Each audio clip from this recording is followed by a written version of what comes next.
Here we go. Oh yeah, freeze frame time.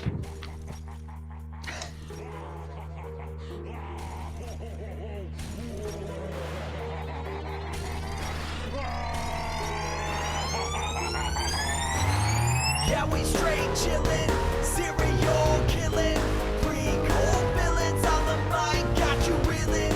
5-star rated from the floor to the ceiling. If you catch a 1-star, no time for feelings. Got a demon DJ on the ones and twos, by the name Beelzebub, so don't get confused. So grab a seat by the fire, roast them all over two, and prepare to hear the legend of the straight chillin' crew.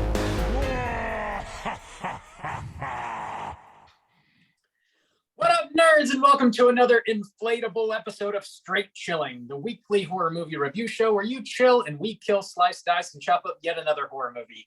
My name's Bob. I'll be your host for the evening. This is episode number 365, recorded Monday, April 4th, 2022. Tonight, we're talking about our first Patreon pick of the second quarter. This one was chosen by Luke. The movie is Body Parts from 1972. Before we get into the review, let me introduce everyone else on the show tonight. First up, calling in from Washington, D.C., we got our boy Randu. What's up? She has swallowed an entire 13-inch kielbasa. How do, buddy? How's it going? Hey. We got a special guest, Howard Stern, on the show tonight. Monsieur Stern, as he's called in the France land. Monsieur. You ever swallowed a 13-inch sausage, Randy? I mean, not at once, but I mean, here tomorrow is another day, you know? It's Could coming. you? You think you can? Can you do it? Oh, you know, gag reflexes are for the weak. Heard that. Last but not least, calling in from South Korea, we got our boy Soju. What's up, man? What up? It's your boy Peepin' Soju. Looking through the old slit in the wall, boys. Oh, okay. And it also Creep isn't stains. penetrating you. That's a bummer. Mm-hmm. That's a bummer, isn't it, Juice? Isn't That's it a bummer? I guess so. That's what you Right said. in the bummer. Is it a bummer for you, Bob? It's a bummer for everyone involved. I'm sure of it. I didn't know there was another Body Parts movie, man. I only knew of the Howard Stern movie, so when Luke was like, Private like, Parts? talk about- Private or- parts. But I didn't. it's the same exact. thing.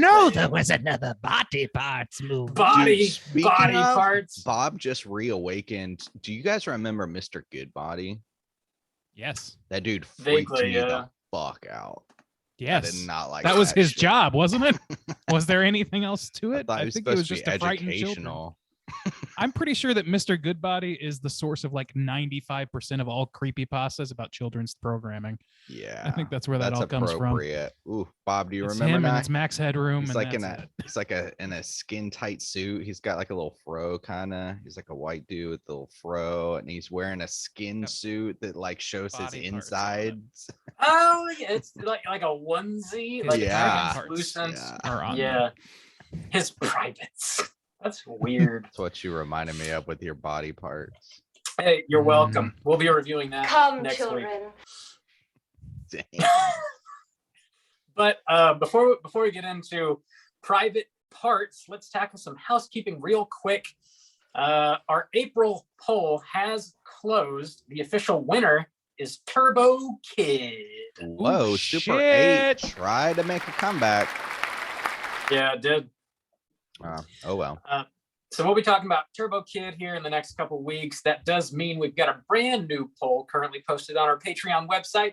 Our May poll pick theme is Friday the 13th, because the only Friday the 13th of the year happens in May.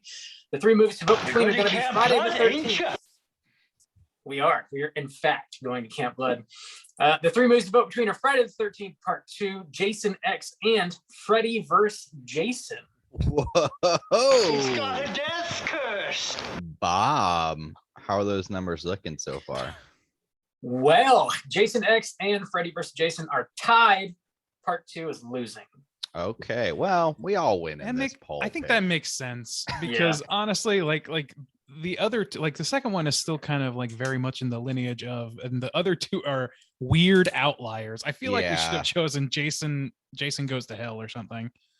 Maybe, yeah. I thought about it But- because everybody hates that movie. I think it's all right for what it is, though. I definitely am not a hater. Save it for the Bob. next poll, Bob. Oh, hot take. Whoa. Retracting Save it my for hot next year, take. Bob. when we have another Friday the 13th. Another, yeah. Anyway, It's a yeah, coming. but I don't know. I would be happy to cover any of those personally. Same. Me too. Yeah. Same. Not to say that I have like any of them are like preferred or whatever. It's just Yeah. I feel like that we should have just gone with really weird oddball ones. Oh well. The weird ones. If you like yeah. two, then rep two, and if I've got it wrong, then prove me wrong by voting. Get your votes in before the end of April. We'll see what movie we're talking about this May. We also dropped a brand new mini cast last Friday. If you support us on Patreon at the $10 level or above, you get access to a whole backlog of mini casts. They're exclusive to Patreon. Juice and I were talking about Studio 666, which is that new Foo Fighters horror movie.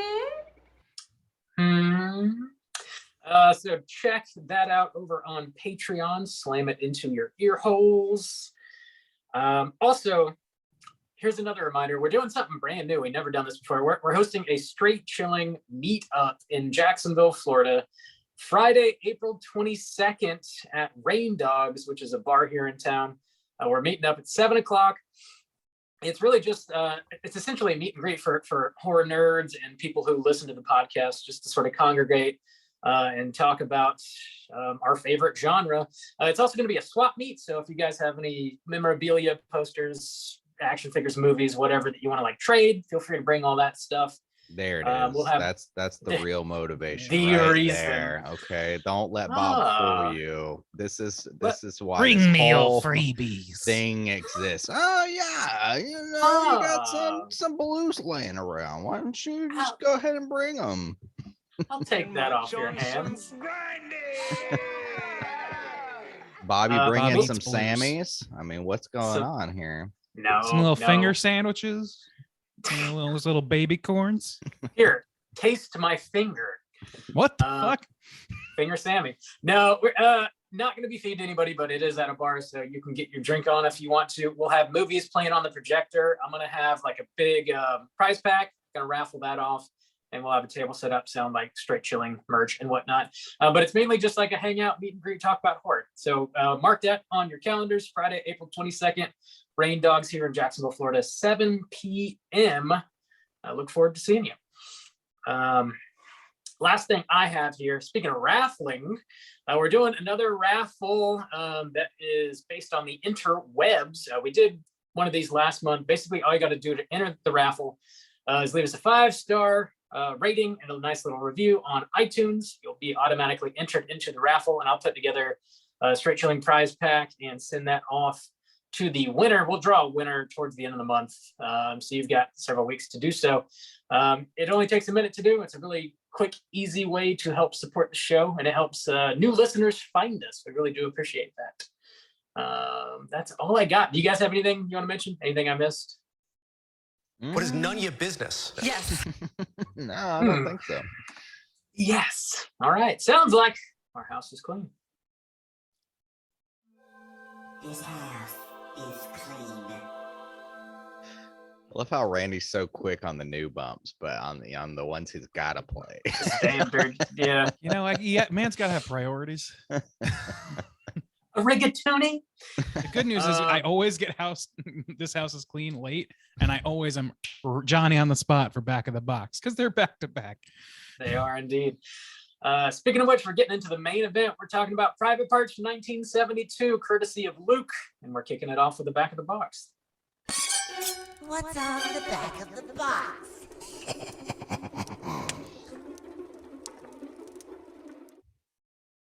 Boy, Right. do you own the box?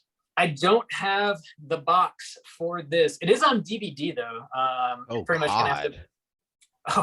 Oh God! You gotta buy it. Okay. Just vision wasters, just lighting money on fire. over Like here. I'm gonna buy a DVD. You can if you want to. Also, it is for rent on YouTube and on Amazon Prime, so it's fairly easy to find. Private It's Parts on from Tubi 1970. for free, by the way. Oh, it's on Tubi Oh, really? as well. Okay. Good call, That's your Reggie. best bet. That is your best bet. The runtime of 1 hour and 27 minutes. This was directed by Paul Bartel.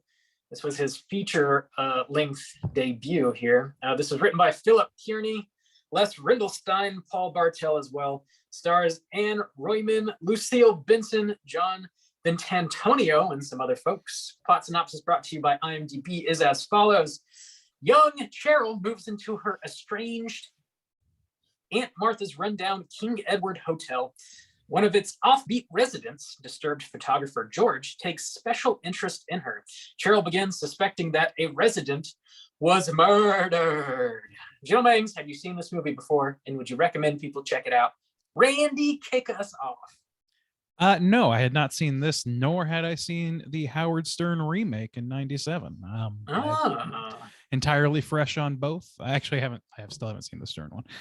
No, as far as recommendations go, not a strong recommend for me. I will say that if you like exploitation movies, there are definitely worse ones than this. And I think, I don't want to get too deep into what I think of the movie just yet, but it's not a general recommend. Let's just say that. All right. Juice, what about you? No, I would not recommend. I don't generally like a whole lot of like stuff set in the 70s. And this is 1972, and I just I'm not like huge into like exploitation films either. And so there's not a whole lot that was like super appealing to me just on the surface. And so I mean, I really feel like you gotta have like be a fan of this era and this kind of flavor, but I am not, so I will not recommend it. I don't Bob? like sand. I don't like sand. Yeah. Bob, Yes. would you recommend Private Parts 1970 Deuce? Well, yeah, this was the first time watch for me. Didn't even know this movie existed. This is not up my alley. This would not be a recommend from your boy Bob. I will say, like Luke, I think this is his third Patreon pick. And he typically chooses these psychosexual exploitation movies from the 70s. It's like a style of film that he's very interested in. So there is definitely an audience for this type of movie. We are just not that, unfortunately. So yeah, a lot of diversity on this side of the table. Am I right? Yeah. I remember The Baby. What was the other one? It was Blood and Lace. Lace. Blood and Lace. Yeah. Okay. Mm-hmm. That was the one with the girl at the orphanage, right? That was the one with Uncle Leo. Yeah, crazy Uncle Leo. Okay. There's always a weird uncle or aunt in these movies. We'll get into that. I'm sorry, Luke. You're just Yeah. We we'll get into the nitty gritty. That sounds like not a recommend from the Straight Chilling crew. Let's go ahead and get into the rest of the movie. We're dropping that spoiler warning right now.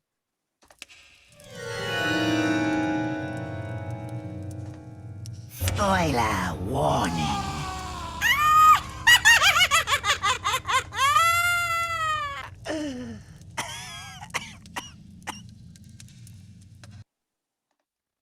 All right.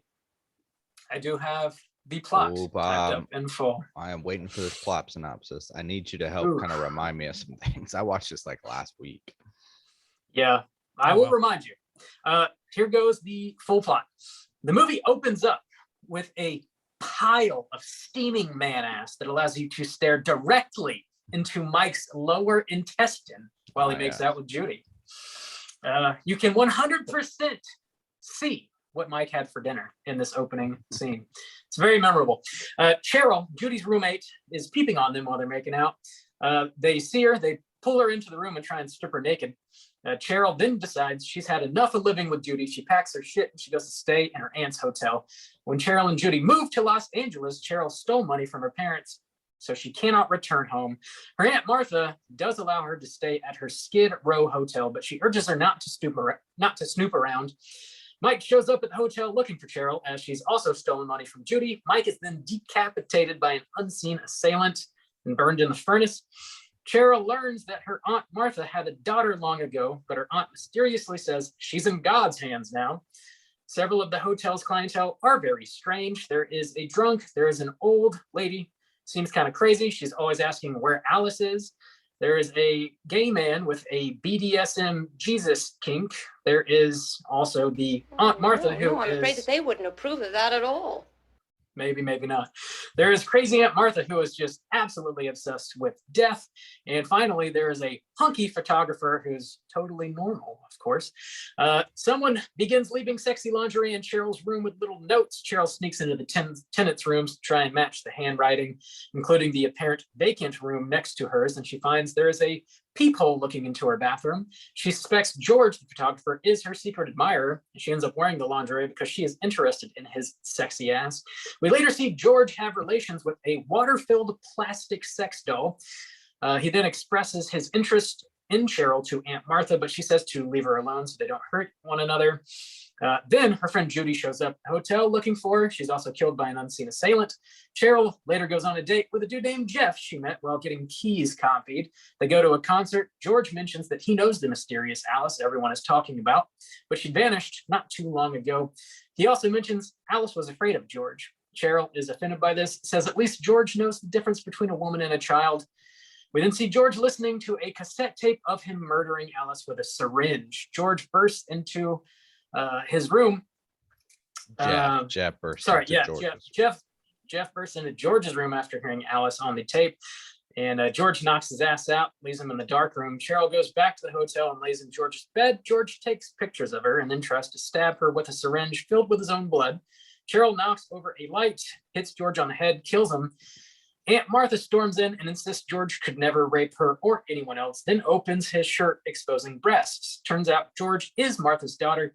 Martha says Cheryl could be her new George, but she can't be trusted. The following morning, the cops find Judy dead in the dark room. Jeff is also locked in there with her. Aunt Martha's dead and dressed up in lingerie. They leave without finding Cheryl. Finally, Cheryl descends the staircase into the lobby, reciting the same lines her aunt said before. She cannot rent a room to Jeff. Their hotel is the last respectable hotel on the block, and she has to be very selective with her clientele. Roll credits. Yep. Man, there's a lot of nonsense happening in this relatively short movie. Yeah, I think that's what's unfortunate too, because I will say that there are some interesting ideas posed, and I was kind of, I'll say for Luke's picks, I was kind of excited because I thought the setting would provide some more interesting kind of characters. You're in a hotel, and hotel horror, you know, we don't get a whole lot of that these days. We did have that season of American Horror Story that kind of came on, and we have The Shining, and you know, there's infamous hotel horror. So I was intrigued by this, you know, kind of lower budget, a Skid Row idea, but I feel like it didn't really deliver on that, and instead focused in the wrong kind of directions, and I was like super disappointed in that. You should watch personally. Basket Case. Well, we will might be soon, I think. Yeah, I'll save I it for the cast. I think there's some interesting things happening in this movie that we can touch on for sure. I was like struggling to like give this movie my full attention. Luckily, I typically take notes throughout watching these, so like I have to focus or else I'll miss something.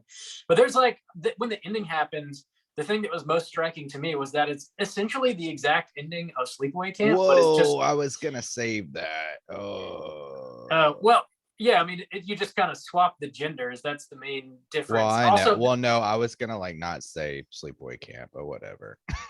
oh, yeah, spoiling Sleepaway. Well, you know, it came out however many decades ago. Well, But we yeah, could you probably keep careful with that. Yeah, I was gonna say, oh, it reminds me of another infamous movie, but whatever. Yeah. Well, anyway, it's that one, and there is also a crazy Aunt Martha in Sleepaway Camp, so it's like extremely similar. Also, both of these characters are like forced to present a gender that they don't identify with necessarily. Just gonna which go is like ahead sort and of ruin Sleepaway Camp. an ongoing. I think theme some of this movie bleeping as might well. be in order. Yeah. Well, to just like augment the spoiler warning that it's for two movies and not just one. Well, yeah, but if you tell them which one, I don't know. We're gonna have to sort that out, and I'm gonna be careful with the rest of it so it's less editing work after the fact. Yeah. Well, anyways, that was the most striking point of this movie to me. I was like, holy shit, that's not something that you see a whole hell of a lot in cinema. It's like a very it's like surprise genitals at the end of a movie. You know, it doesn't happen super frequently. I don't know. I mean, I definitely think you're right to say that it was like for shock value and all that stuff, because honestly, the end of this movie is fucking batshit bananas, like nonsense, and not necessarily like her turning into her aunt. Like what prompted that of any kind? How did the aunt end up dressed in her lingerie? Like why did Cheryl go insane and turn herself into her aunt and her aunt into her? Why did that happen?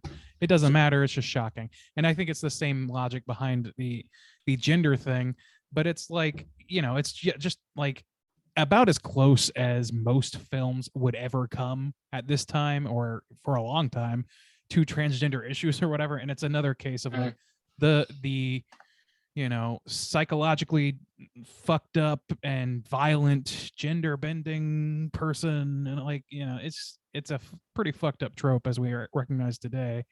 But it is, you know, this one is like similar to that other movie that you mentioned. Like it's a little bit different because it's forced, enforced on the character kind of, but not so much in this one because the character is a full grown adult that goes and does their own thing constantly. So very easily could have escaped that if they weren't, you know, I think it's also forced onto George in this movie because like there's a sequence where he's talking to Martha. Well, you said it was less. Oh, I'm sorry, I misunderstood you. That's my fault. Okay, go ahead.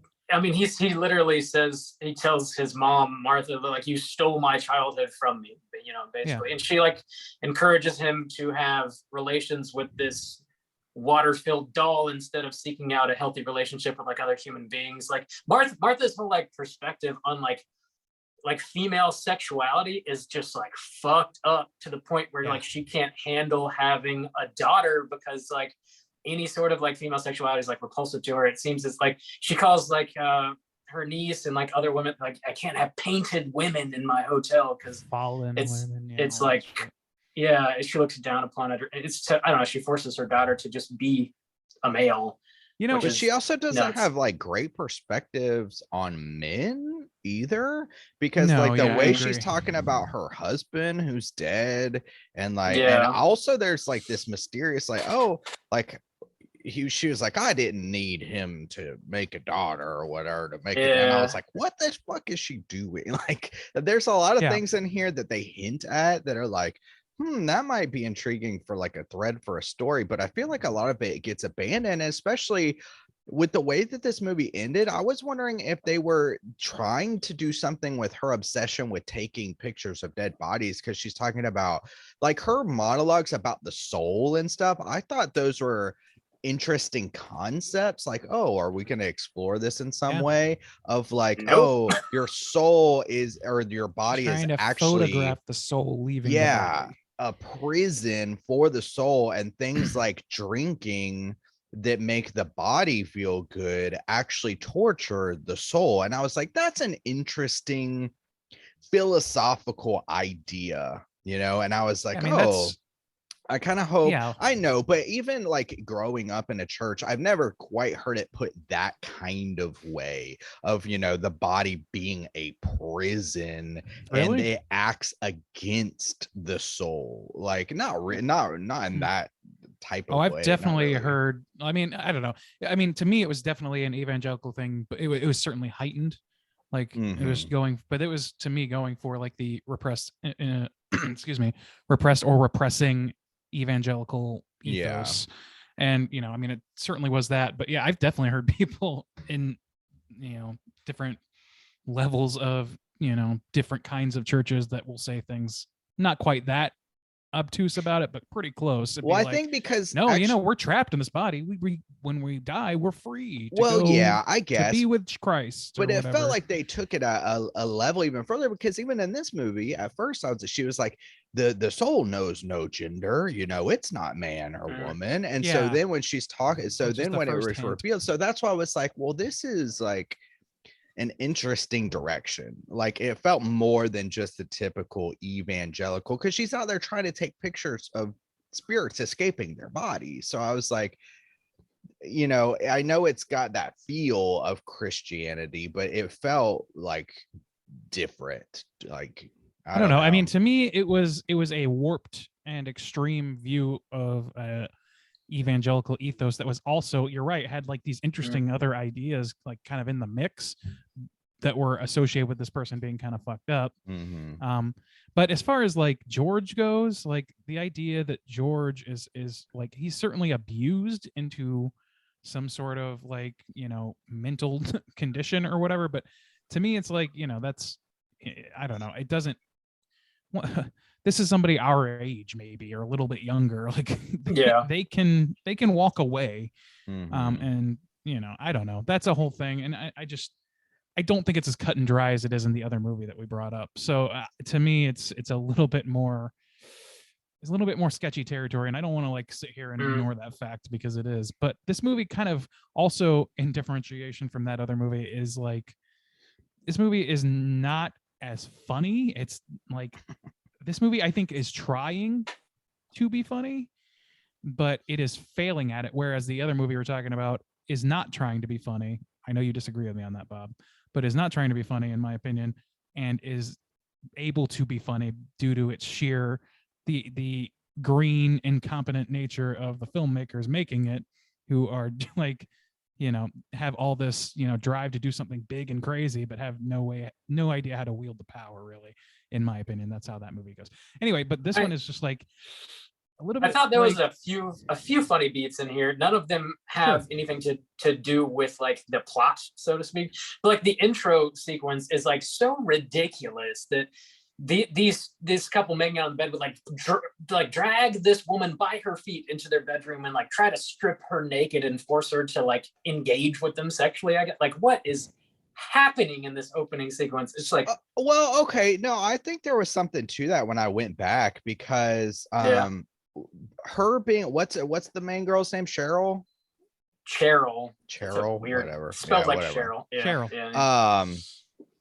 So she was peeping on them, and then as it turns out, so see, I think this is the problem with this movie. It changes directions and focuses too many times. So George is also a peeper, you know, and they're part of the same family. And so, and even the fact that like Cheryl gets off on it later, like, oh, I know someone's looking at me. She finds that intriguing. And that's where, but because she was caught in the same position at the beginning of this film. And the friend accuses her, like, she always does this. She's always peeping on me. Right.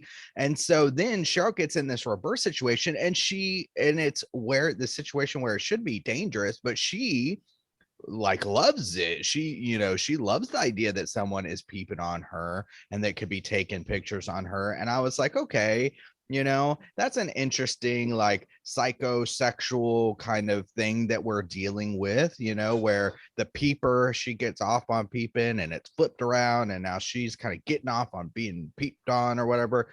But they didn't, I'm sure, a real kink. I mean, it's gotta be, right? For sure. Yeah. But I mean, they didn't even explore that fully. I felt like it's like, okay, George is a peeper. Oh, he's also a woman that's forced to pretend to be a man, but also he like randomly kills people in this hotel. Like, why does he kill people? And so does Martha, or is it Martha? Aunt Martha? Yeah. Like, I mean, it just doesn't like, I totally agree. Like the problem with this movie is a problem of just too many elements. They put way too much in the soup for it to really like, and it like they don't really connect. So I fully agree with that aspect of it.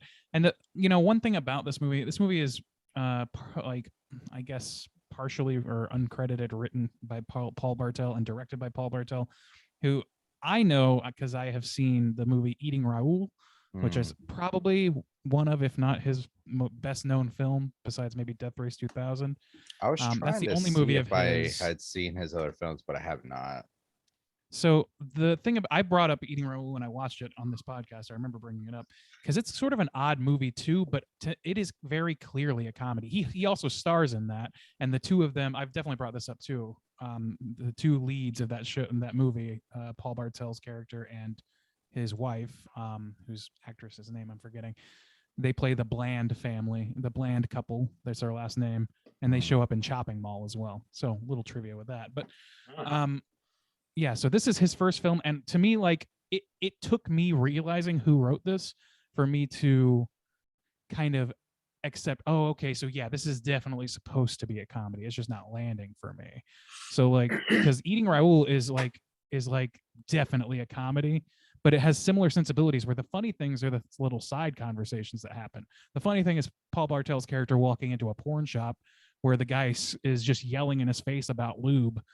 And like, it's really funny, like little things like that. And this movie has a sprinkling of that, but it's mostly, I think, too afraid to really embrace the comedy aspect. So it kind of flounders in both lands, in my opinion. Yeah, the rat in the garbage disposal, like the energized keyring, the Keystone cops at the end bumbling in saying dumb shit. Like there's sprinkled comedy throughout it, but it's definitely not like bust to gut. Like I would be, I don't think I could ever actually just call this a comedy, but it has some jokes in it. Yeah. There was another like interesting thing that I found like in researching this movie is the actress Lucille Benson, who plays Aunt Martha, she's got a very brief role in Halloween 2. At the opening, she's the older lady in the kitchen making ham sandwiches. Michael Myers steals her knife. Yeah, nice. That's her. I was That's like, pretty holy shit. Well, that's funny because for a split second in this movie, I thought that the Reverend was fucking Loomis. What's his name? Donald Pleasance. There was a split second where I was like, Donald Pleasance is in this? No. But man, that Reverend, I thought he was going to factor into the story more because he's so chaotic. Like he's the funniest part of the movie to me. Just his demeanor, really. Yeah. That actor was just killing it, in my opinion. And his room was like the most interesting set of the whole movie by far. Dude, like, yeah. The Jesus statue that was like draped in like leather and chains, and he had like a little like corner with like a drape for like masturbating. Corner. Yeah, a little jerk corner. But it's like his apartment. You can jerk off wherever you want. Just start blasting wherever you want to. Well, he also brings up like gigolos and shit to clearly. Yeah, he's always bringing it. That's the thing is like this movie really like the side characters are actually really enjoyable. You know who else I liked was Jeff the kid from the key shop who Cheryl goes on a date with and treats like shit. And then he later like investigates and gets mixed up in things. When his dad shows up, his dad cracked me up the whole fucking time. I can't remember the lines he was saying. They were making like he was just making these like really like fucking dumb dad jokey like, oh, get me out of here. Yeah, he was like dad to the extreme. Funny. You can walk, can't you, son? Come on, you can walk. Come on. Yeah. Shit Tell like tell this officer you can walk out of here. It's like also the cops did not give a fuck about anything. There's a dead body over here. Yeah, they were very nonplussed until the tits was wagged out of George's shirt. And they're like, wow, with tits like this, I'd walk kind of into this guy. Look at the cans big laugh. On her. Yeah, exactly. Yeah, it's a little much. But yeah. It's not great. Like overall, the comedy is all found on the tertiary ends, which is like normally like what you want in your movie, but I don't like what's going on in the centerpiece of this movie because it's confusing and like sensibilities have changed certainly too. I will say personally, I was following Randy's text when he was kind of watching this movie, and I could tell that he was kind of in a different lane than I was because I did not find the ending of this movie surprising at all. And maybe it's because I've seen that other movie where that was a 100% surprise. Like I remember watching that for the first time. This, I swear, it was like, I feel like more than halfway through the film, like before like the halfway point where I already was like, I know exactly what the fuck is going on. Dude, no, I also knew. Like, did you? Oh, okay. Yeah, it seemed like when you were texting out where you're like, oh, is this blah blah, is this? And I was like, is this dude, gonna be transgender adjacent? And the reason I asked that is because like midway through the movie it shows George rifling through a cupboard where it has testosterone vials sitting there. I didn't even notice there's no other reason for that to fucking be there. So center frame.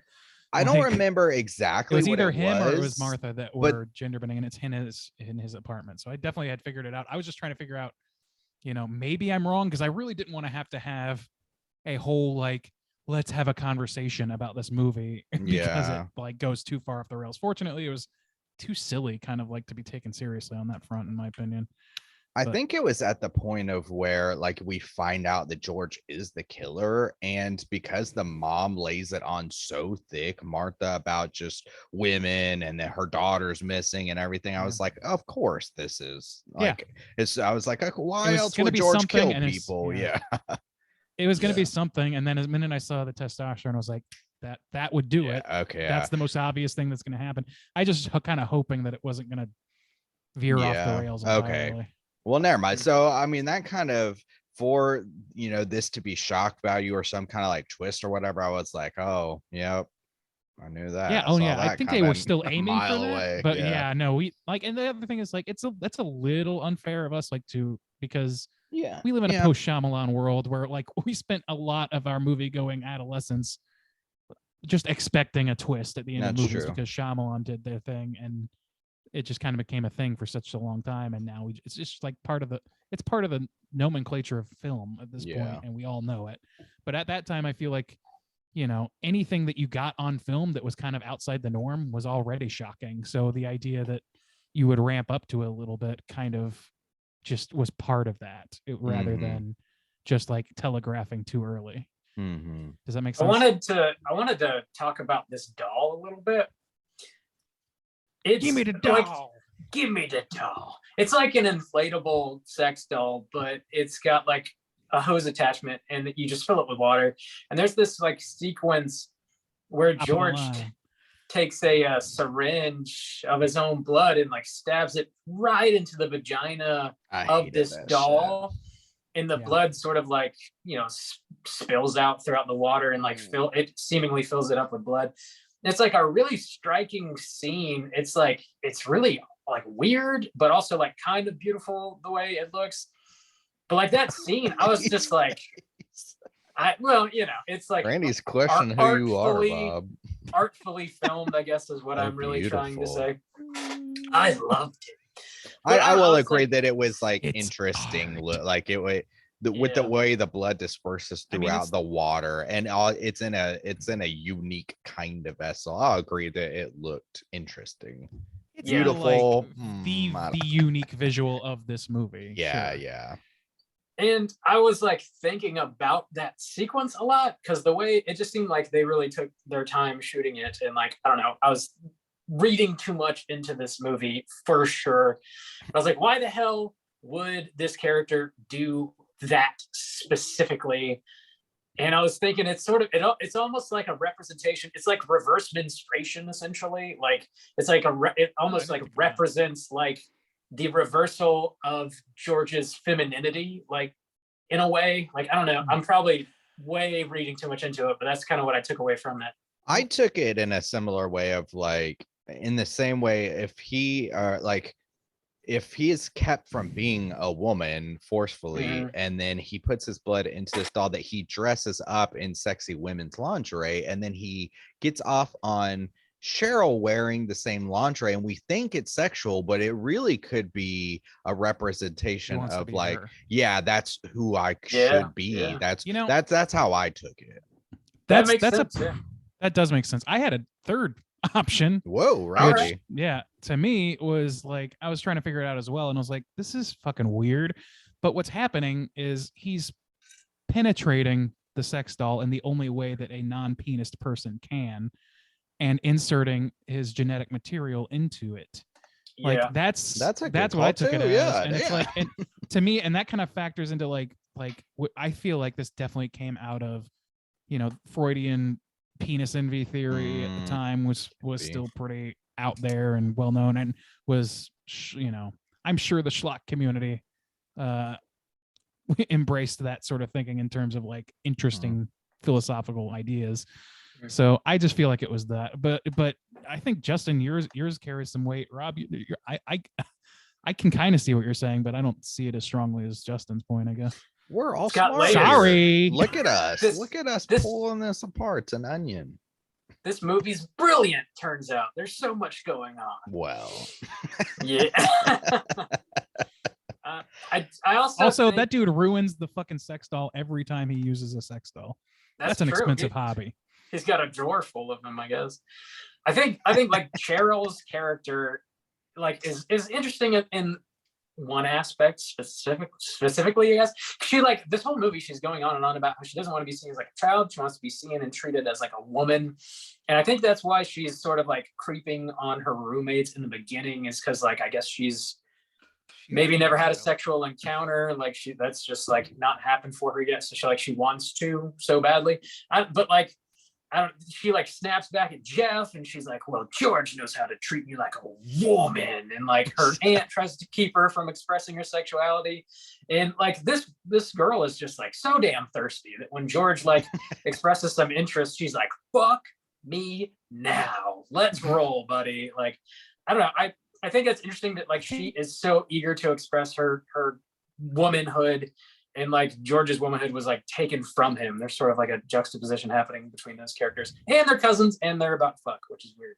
Well, I also too. Oh yeah, I didn't even think about that. Yeah, Yeah. another reveal too is about at the beginning when she's like, oh, something about George, he's kind of handsome, and the mom's like, oh, you think so? And she gives this like sly little laugh. It's like, you old bitch, you old bitty. You cousin fucker.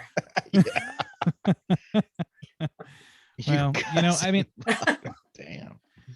I don't know, man. I think that like,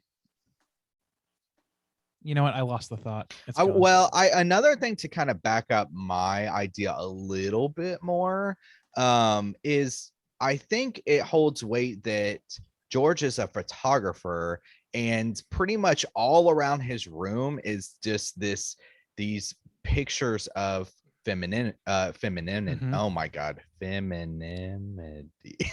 Feministity. Ladies, beautiful ladies. Femininity. Yeah, femininity. The Yabos, you know, girls in lingerie, you know, bright red lipstick on and stuff like that. Well, he's a photographer of like, he's a peeping Tom photographer. Well, yeah, but that was the thing. But it's about the sexuality of it, like of the women being seen as like the prototypical woman. Like, what are they used for? Like the mom says, the painted up ladies or whatever. And so I think that adds kind of like some evidence to why he's kind of peeping on, like that's his whole like job, or not even job, but just hobby focus, is seeing women through these like lenses and then capturing it and surrounding himself in it. You know, it's all over his walls. This is what it is to be a woman. No, I think you're totally right, and that supports her earlier, like you're saying, that supports the idea that like what she's interested in is embracing the idea of femininity and taking that to an extreme where I meant like pronouncing it correctly. Oh yeah. No, like I definitely think you're right about that. I'm totally in agreement with you on that. I think that's his character, is like, okay, forced gender swapped person. I don't know what you would call that exactly. Who is abused into this role and who is, I guess, too damaged to give it up. But still has this like forbidden fruit thing about femininity that he's not allowed to engage with himself, or he can't allow himself to. So he engages with it by, you know, surrounding himself with it, like peeping on it, doing all these like perverse things that, you know, a straight man would just as likely do, like a regular, like straight up cis dude would do.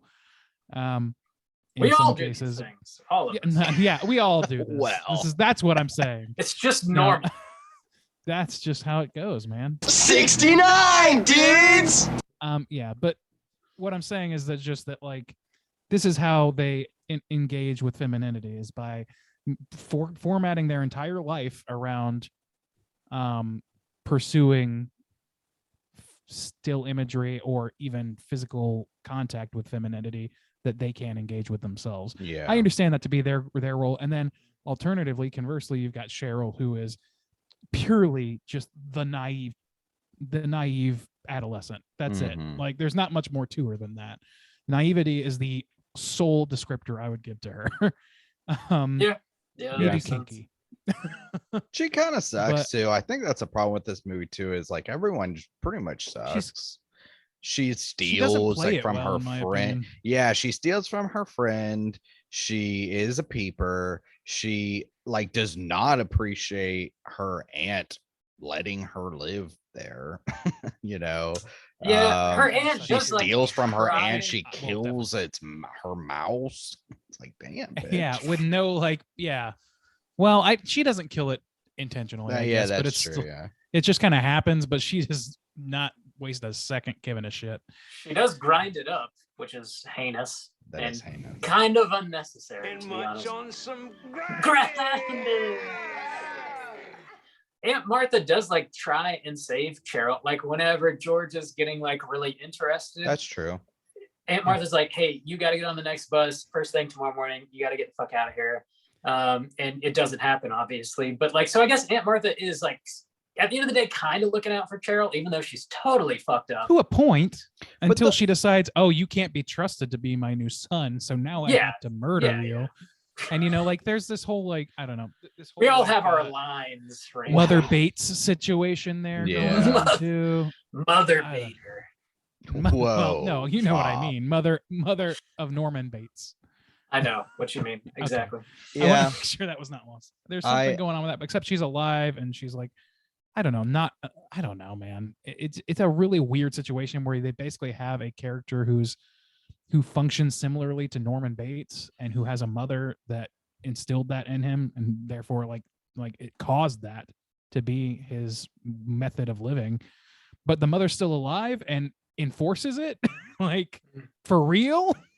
Well, I don't know, it man. kind of makes her warning at the beginning. The reason I was kind of disappointed, like, oh, don't creep around the hotel. Okay. Yeah. But she knows what's going on and they see George in the hallways. So it's kind of a weird threat once you know what's going on, or not threat, like warning, like don't walk around the hotel. It's like, you know, George, like, you know what's going on here, you know, like, I don't Well, I think that's know. why she's warning her, because she's like, okay, you can stay here for a couple days because you're family, but I don't. But she want you to puts get-" her in a room next to George.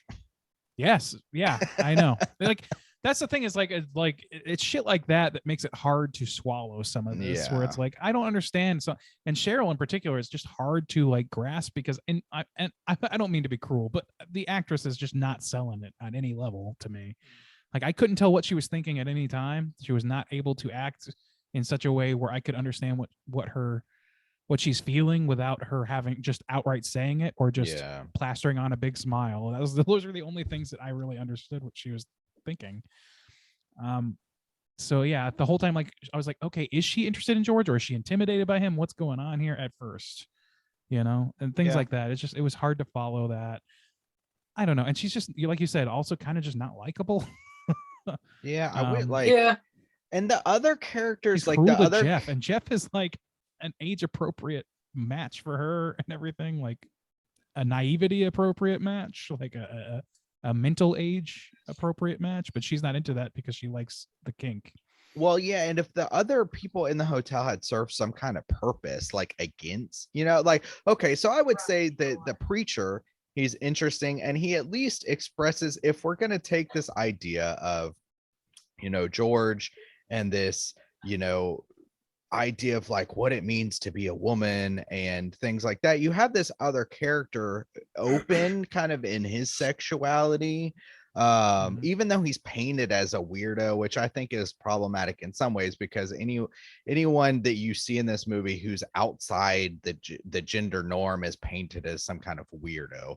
But like you have this other person who has this other kind of sexuality, and so that kind of goes against the idea of what it means to be a man or masculine. But the other dude's just a drunk who doesn't play any part into the story, like adds nothing to the idea of this is a hotel or anything. And then the other one's this old woman who I'm just kind of confused about her role, other than like, ooh, isn't this some wacky shit? And then that's it. As far as like a hotel goes, it's like super lacking in that aspect.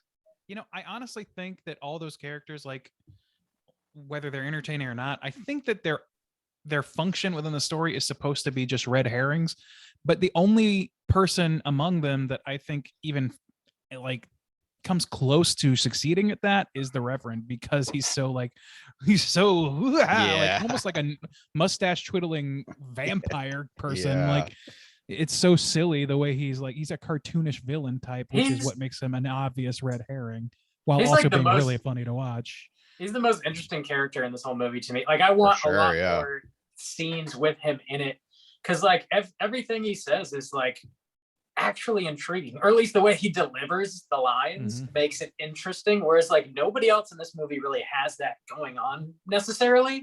So like when he's on screen, you're like, fuck yeah, I'm now entertained, or like this guy is gonna say something interesting. But I don't. The way he I think, tries to lure what's her name's boyfriend upstairs, Right. like, come upstairs and see me. Right. Like, He's oh, like, man, it was so 3 funny. minutes. Meet me in exactly 3 minutes. Like, that's Don't oddly forget room specific. 301. He's also always trying to sell everyone like down the river. He's always like, oh yeah, I'll turn this he's person also in, no kind of a problem. pathetic person.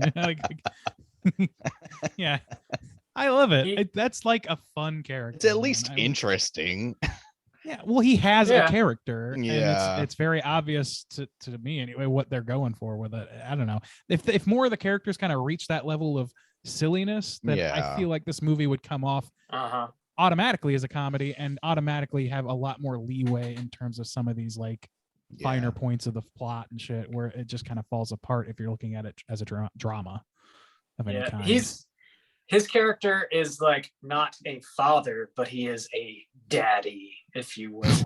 Oh god. Well, we all know I- how you feel about that. I have a daddy kink. I wonder if that is like a common kink, like sexy Jesus. Is that like a kink for people? I wonder. I'm sure. I I wonder. don't I know, wonder yeah. how many people could say It is for you know, Matt gay- from Sunny in Philadelphia. gay or straight, you know, with the pictures of like ripped Yeah. ass Jesus. Ripped He's Jesus, always yeah. like got Oh the yeah. six Do you remember pack and that from shit. fucking Sunny Yeah. in Philadelphia where they're Save me. arguing about putting a crucifix up? I'm like, Save me, well, how Christ. bloody is this crucifix gonna be? Oh, it's gonna be covered in blood. He's gonna be cut, Jesus. And like, oh, that shit is so funny. It's so clear that Mac is just attracted to Jesus. I Oh, guess that God, does that make show sense. is so though. good. Yeah, I mean, Um, yeah, especially when with Christianity, the way it's portrayed of like often it's talked about as like Jesus as a lover or like God, you know, a Oh, yeah. partner Yeah, who loves you yeah. unconditionally, who does all these things. Like, The most important, I wonder the only how important many thing about people. No, go Sorry, ahead. go ahead. I was gonna say the only important thing about your love of Christ is that no matter what, it has to be a man, because that's a patriarchal religion if there ever was one. So True. it can be any Yeah. you better love Jesus more than your spouse, but it's cool. It's cool. It's No cool, homo, you baby. know? No homo. He's just ripped, you know, no big I deal. just want to be ripped and I want to love him. Flowing locks, you know. I don't know. This is getting weird. All right. Yeah. I don't know how to get us out of this conversation. Anyway, yeah, hit us up if you have a sexy Jesus king or you know someone that Hit does. us We want to hear about it. Leave us a voicemail for sure. Was your sexual awakening due to Jesus? I have my to God, think it would not He's that's so not ripped. that uncommon. Yeah, I would agree with that. I've never thought about Worldwide? it before, but yeah, Probably. yeah, probably. Well, Take me, Jesus. Oh God. Thank you, Dr. John. Do Might you guys lose have any a other? couple listeners this week. Maybe we Yeah. probably lingered. I might be lingered one of too them. long. Do you guys have any other points you want to touch on before we rate this thing? No. Uh, Oh, actually, yes. Okay. Well, no. I'll put it in my final review. Sorry. All right. Randy, you good?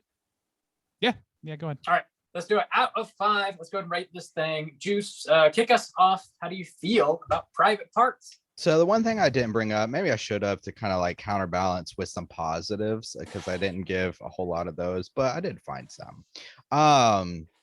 When we were talking about Fulci and kind of creating a mood and stuff a couple weeks ago, this had a vibe to me.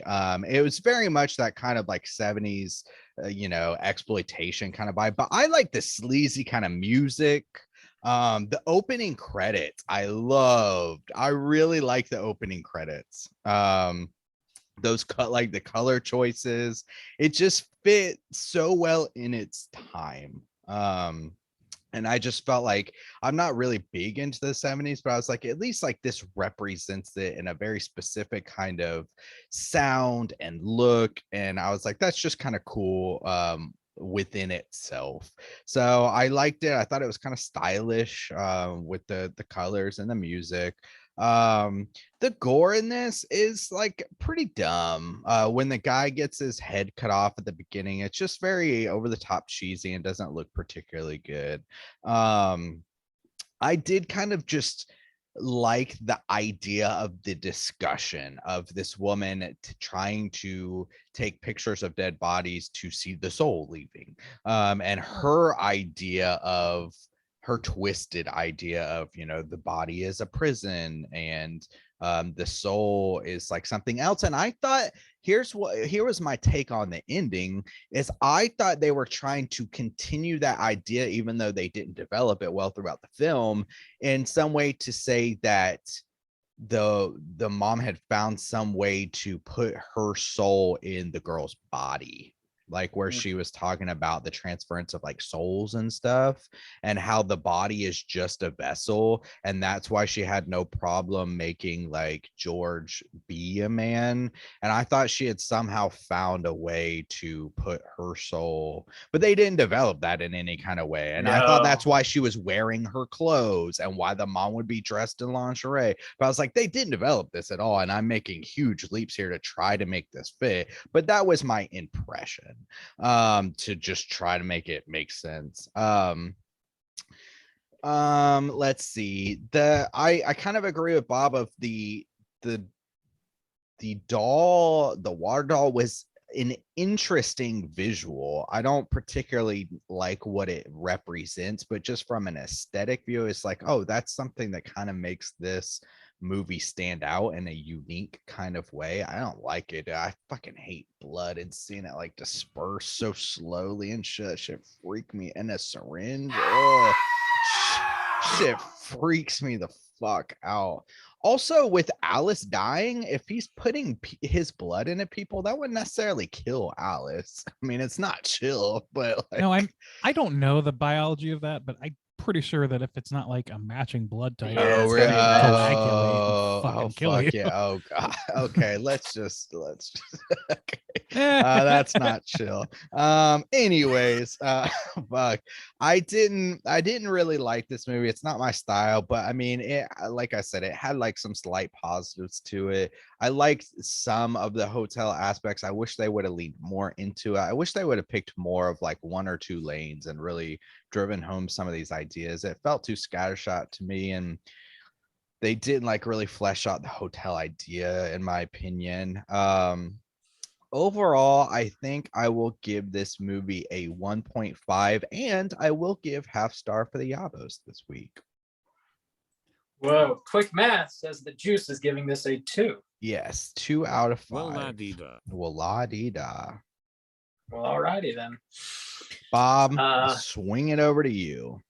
Thanks. Private parts, not body parts. Not body 1972. parts. These parts are private. Yeah, I did not love this movie overall. I found the ending reveal to be surprising, actually. It sounds like I'm the only one that did not see that coming. So it landed in a way for me, but unfortunately, I just don't think this movie has a driving point.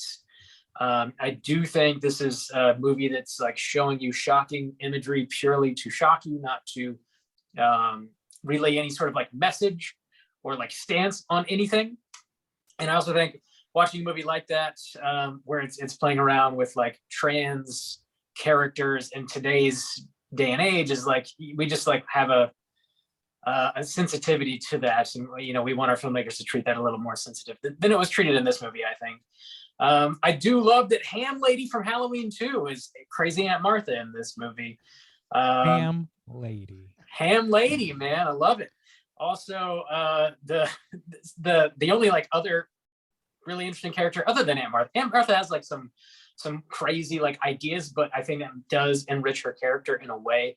But the priest in the movie, or he dresses like a priest, and how he was a priest at all, but is a very interesting character. And unfortunately, the rest of the characters were not like fleshed out in a similar way. Because I feel like, you know, like you guys have already reiterated, like as we meet these characters and she's going into each one of their bedrooms or apartments, like it could have been more enriched and like and made it feel like a real lived-in hotel. The doll was like interesting imagery. I don't know that what they're trying to say was really fleshed out, or if they were trying to say anything at all. I did like the music in this movie. It adds to the vibe in a very like positive way, I think. But this movie's just like, it's short, it's 80 minutes, and it felt long still somehow. I think just because it is very meandering. It doesn't know what it's trying to be, and it just sort of like lands ultimately with a pretty big thud, as you know, we see Cheryl descend the staircase and she's like possessed by her dead aunt somehow, and it just like totally confuses any sort of message that you maybe were sort of on track with watching this movie. It just like derails all of it. You're like, okay, this is just a pile of ideas that people just threw at the wall, and that's this movie essentially. It wasn't enough to really keep me engaged throughout the movie. I don't know, not great overall. I'm gonna give this a 1.5, and I don't have the weird Yabo rule, so it's just gonna stay a 1.5. Oh, weird, huh, Bob? Real weird. Weird that you don't want to put a point value to breasts, Bob. It's a peeper Bob over there. Randu, what do you think about Old Private Parts? So plump, so right. Yeah. So this is this movie, like I immediately, once I learned that this was from Paul Bartel, I softened on this movie, like I mentioned earlier, because I can see the connective tissue. I see a lot of Eating Raoul in this movie, in terms of, it's like that movie also like had what seemed to be like a socially, like some sort of socially driven plot, where it seemed like it was trying to go in a direction that was saying something about people at large, or about the human condition, or about something. And then it just kind of petered out, and I was like, I don't think there was anything like that in there. Maybe I was just projecting that, and it was just a delivery vehicle for these jokes, which in that movie is fine, because that movie is pretty funny. It's silly, and it's dated in a lot of aspects. It's got its faults, but one thing that I won't fault it for is that, yeah, it's got some good humor in there, and the performances are fun to watch. This movie doesn't have that, really. It is not funny enough to really support that way of thinking, but it still has the core of a plot that doesn't really say anything, but kind of seems like it's trying to anyway.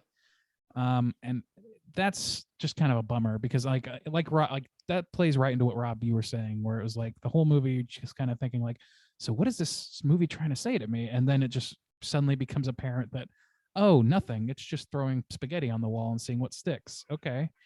I mean, I guess like that only really works if there's something else to latch on, like humor, for example, or a good performance. And this movie doesn't have either of those things for the most part. The notable exception of the Reverend and Jeff's dad aside. Yeah, I don't know. Like overall, I just kind of feel like this movie is,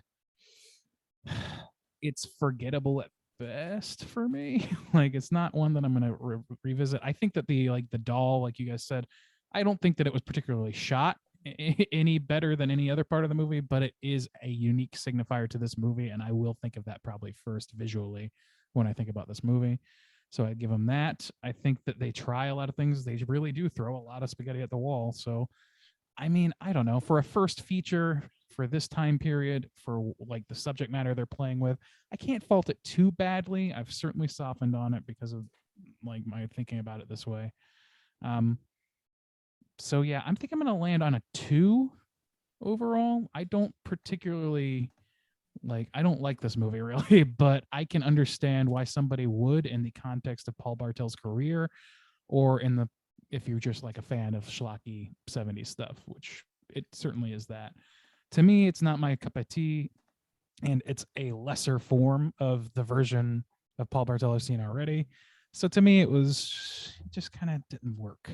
And at best, it didn't work, and at worst, it's got some shit that bummed me out in it, like on a on a societal level, on like the gender issues or whatever, like, you know, and you know, it's of its time, so whatever. But at the same time, it's like it just hits me weird, and I didn't want to have a conversation with the two of you guys before this episode about how to handle it, and that's what ended up happening because we didn't want to step in shit and like track it all over our fucking dumb podcast.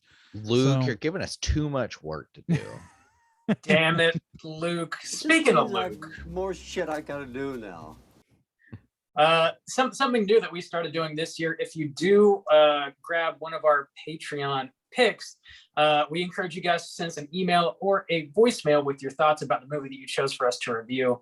Luke did submit a voicemail to us this week, and we're going to hear what he thinks about Private Parts right now.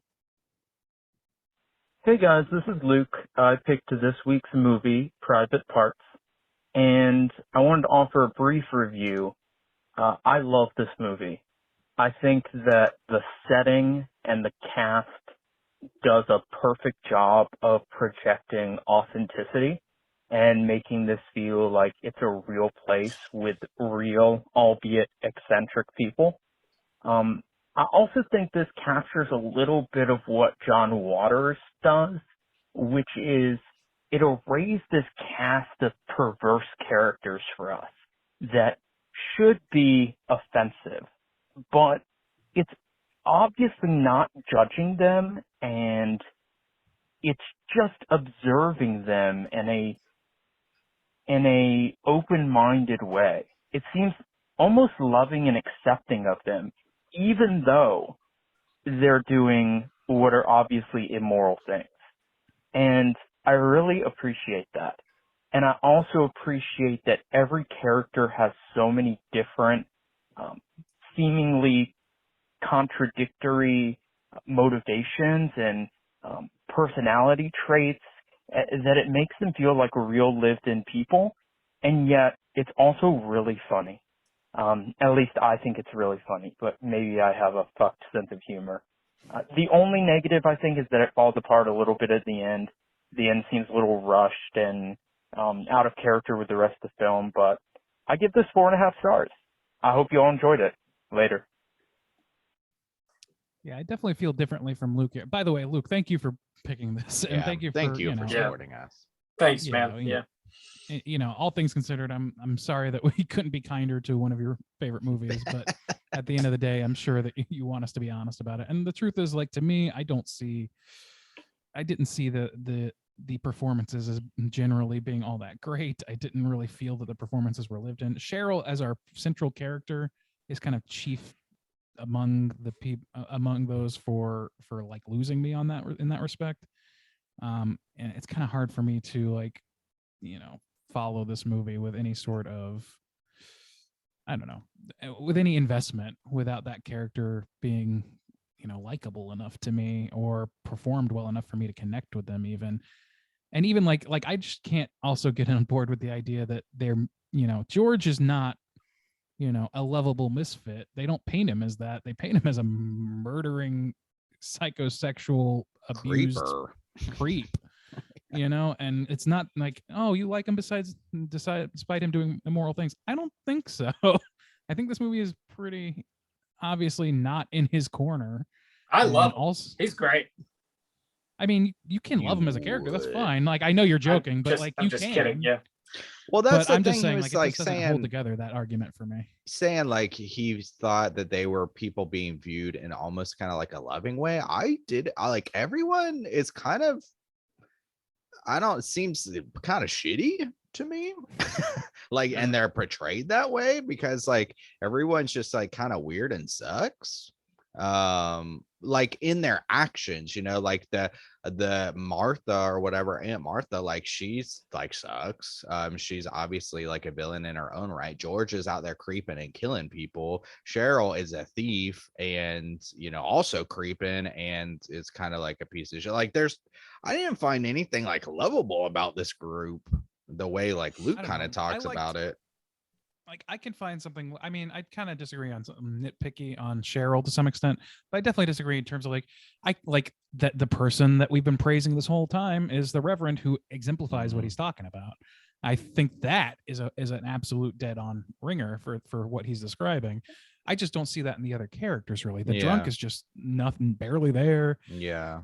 Martha, like you said, is very compromised as a character for a number of reasons, not the least of which is that her motivations are both telegraphed and confusing.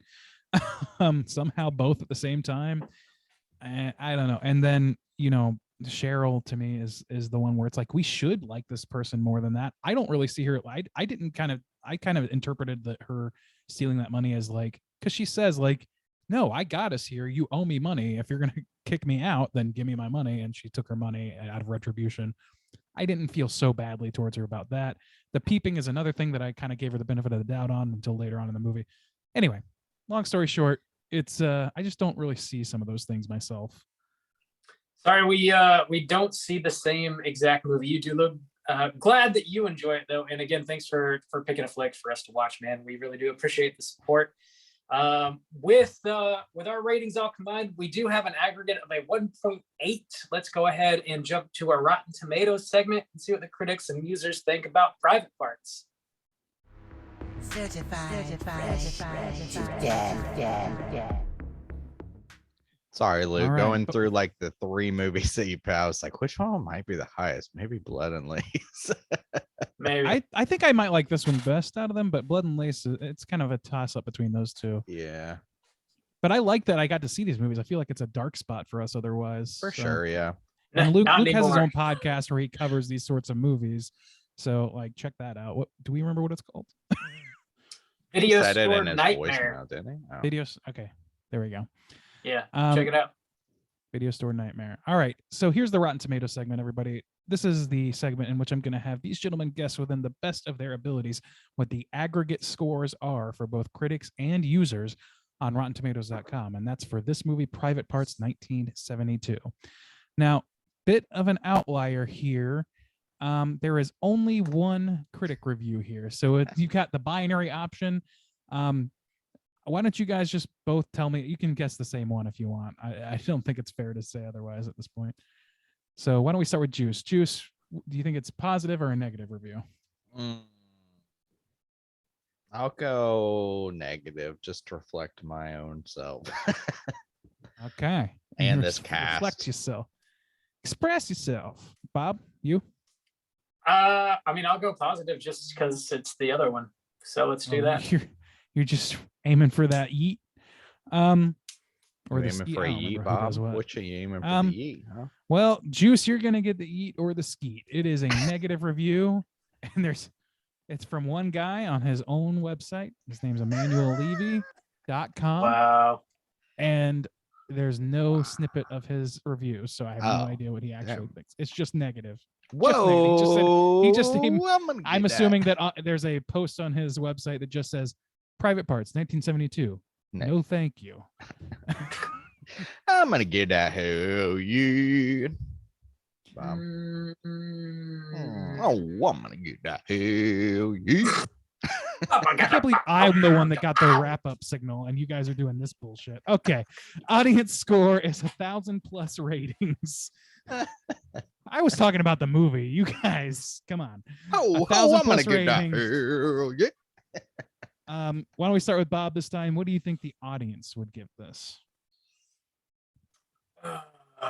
I feel like this is not going to be super high. I'm going to go with a 20%. 20%. Okay. Soju, where are you at with it? I don't know. I'll give it a little more. 30 deuce. 30 deuce. Okay, that's an interesting choice. Well, both of you are pretty far off, but Soju's going to take it again. It's a 56% positive. Oh, I'm going to get that hell yeah. Sweet.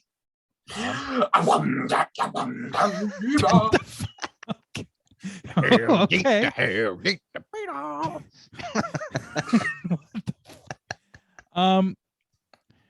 Okay. So in lieu of reading a negative review from the critics, as I usually do for laughs, I'm going to read a negative review from the users. A very dangerous game indeed. Oh boy. Here we go. Here's a 0.5-star review for this film from Scott C. It reads, probably one of the worst movies ever. Involves sex with a huge water balloon. Big payoff. Dude has tits. Wow. What a There you review. Thank you, Yep. Scott. Big payoff. Big payoff. Dude has Huge tits. payoff. Well, at least the dude had some tits. Yeah. Big payoff. It all Payoff. came back around in the end. Dude, Hell yeah. dude has sex with a giant water balloon. Giant water That shit balloon. cracks me. So there you go. Oh my Doing what the God. critics never do and actually making us laugh. So that's our Rotten Tomatoes segment. Congrats, Soju. Bob, better luck next time. Thank you, sir. I got like 4 bits of trivia. Let's go ahead and talk about it. All right. It's totally time for trivia. All right, gentlemen. Private Parts first started out with a working title of Blood Relations. The change came at the order of MGM studio head James Aubrey. But Private Parts as a title was problematic because some newspapers would just not print it. In Chicago, the film was advertised as Private Arts. I love that. Oh, the 70s. What a weird time. Fuck what you heard! How many people went to watch that thinking it was going to be like really like highbrow, Oh, artistic, private like, art- okay. I Paul- wonder. Oh God. What kind of arts do people do in private? I Is this wonder. man having sex with a giant water balloon? Wow. Depends on the poster. If it's like that one that's floating Yeah. around, I don't think they'd be too confused. Poster? Oh yeah. Well, yes. Yeah, not at all. The producer of this movie, a feller by the name of Gene Corman, who is indeed the brother of Roger Corman. I wondered about that. He convinced MGM to allow New York City-based underground filmmaker Paul Bartel to direct his first feature-length film. It was originally supposed to have been directed by Andrew Davis, who remained the cinematographer when he was replaced by Bartel. Location shooting took place in the King Edward Hotel near Skid Row, Los Angeles. The screenplay by Philip Kearney and Les Rendleston was based on the real-life people they had met in Los Angeles in the 1960s. It's kind of interesting. Finally here, when the film was test screened for audiences, the results were so bad, the studio decided to release the film under its, quote, Premiere Productions subsidiary, along with 2 standard horror films. It was then shelved. Nevertheless, the film was copyrighted by MGM and not Premiere Productions. Despite MGM's obvious lack of interest in promoting the property, the studio passed on the opportunity to sell it to Roger Corman in his New World Pictures when they expressed interest in buying it. So they just didn't want to do shit with this movie when it came out. They just They wanted this movie to rot. See, we're not They the wanna only sell it. ones. We're not the only ones, Luke. It makes me feel better. What? Not Yeah. the- Who don't? Do you want to identify with the shitty movie executives? I don't really want to do Wow. that. hell yeah. I'm just saying that our opinion is valid Around here, that means Well- big money. and shared. Opinions. They are opinions. They are like assholes, they say. They're shitty. They're all shitty. They're all shitty. Damn, everybody's my got asshole's one and they clean, all- nice and bleached and everything. Oh, Well, then you you must bleach be- after every usage? My After God, it every must- I guarantee you it's not clean. It is bloody if you're doing that God shit. damn, Randy. Just spritzing bleach on my asshole after every shit. Yeah, I don't think that's gonna work out in your favor, buddy. The seat of all of Soja's shorts is just bleached. It's just bleached out. It's acid watch asshole. Just the Jeez. ass. No other part. What? It's a style. It's just, Oh, like a white white ass. just a pure white stain on your Levi's asshole. Oh no. We've entered some weird territory. We have. This movie invites that, so It does indeed. That's all the trivia I have tonight, gentlemen. Let's go ahead and talk about Cooter of the Week. Straight chillin'. Good Cooter of the week.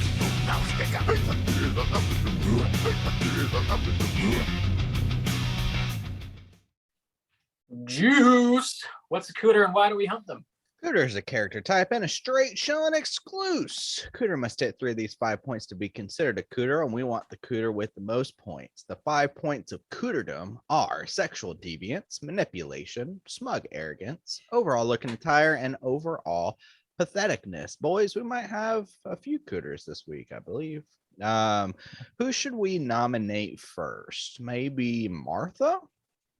Martha is my start with first vote, Martha. yeah. Yeah. All right. She's got manipulation on lock. Check. Sure. She manipulates her daughter into being a man. She also kind of manipulates everybody within the hotel in some kind of way, I think.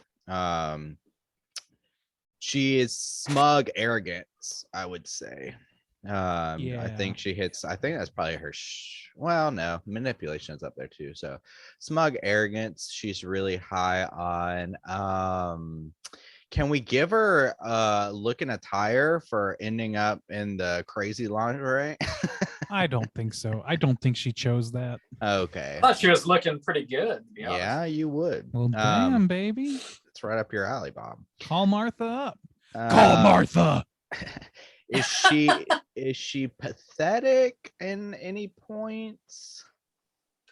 No, I don't. I think she's like pretty capably handling things for the most part, except for Cheryl, which is kind of, Okay. I don't know what else. I don't know what more she could have done to prevent Cheryl from. I doing don't what she think does. she's really in kind of sexual deviance then. So Well, I mean, that's the arguable part. Like forcing your Yeah. daughter to be a different Yeah. gender. I mean, Yeah. I don't know if that's like sexual deviance in the sense that it is like sexually motivated, but it is deviancy revolving around sexuality. That's true. sexuality. Six. That's true. And she slut shames her niece and every other woman. Also, her That is true. mysterious pregnancy. Like, what the fuck was she talking about? Was that supposed to be a Christ illusion? She Like, said what is she was happening? working with a doctor. So Okay. probably just, artificial insemination. What is even the? Yeah, but why even? Why? Like, why? even Because she include that? hates female Men? like sexuality. Yeah, she Oh. just hates. She seems to just like hate sex. Like, I don't know. Yeah, I guess so. Just get laid, Aunt Martha. Damn. Uncle Orville didn't Plowed, get Aunt none. Martha. Get reaved. Get Dude, if wrecked, Aunt if Martha. Aunt Martha had had her ass clapped, she would have been totally chill. None of As this would have for- happened. Her ass clapped. Yes. Oh God, yes, come And with me. She probably with should have me. bleach too. Let's be real. I mean, those Gotta be two- careful. You can't do both. You can't do both. Yeah, Trust- I don't know. trust It was me on that one. She got 3 out of 5, I guess. Yeah. Yeah. It's kind of how a loose 3, though. It's kind of a weird interpretation of that one. do we want to talk about George? Of course. I think he's our prime candidate, personally. Okay, so manipulation for sure. Yes, absolutely. Because he manipulates the girls, Alice and Cheryl. Let's see. Smug arrogance. Is he smug arrogant? Are they smug arrogant? I don't think so. I think that's one that he gets a pass on. I don't see any of that. It's mostly kind of like tortured, I feel like, Yeah. sort of thing. But I don't know. The I don't know, he weird, the weird way of like when they were talking on the phone and he had Mhm. that little device and he was able to like hack the phones. That was interesting. Yeah, but it didn't. Yeah, mean that much. has- Like they yeah. could have had that conversation in any. That's like, true. On the street. Yeah. It was weird. Yeah, I don't know about that, but like sexual deviancy, certainly. This dude is fucking selling people's nude pictures to magazines against their That's will. true. That's true. And peeping on people and Peeping, yeah. trying to insert his blood into women. So yeah, I would qualify that as pretty King Cooter level sexual deviancy. Okay. Looking attire, I think it looks attire? pretty good. Like he's a pretty well dressed man. Like Yeah. well, whatever. Like force man, whatever. And how about overall patheticness? I think pretty pathetic to me. And I know there's a I don't want to in the confines of a movie as silly as this, it's dumb to me that this character conforms to anything that Martha tells him to do. This is somebody in his maybe early 30s, late 20s. Leave.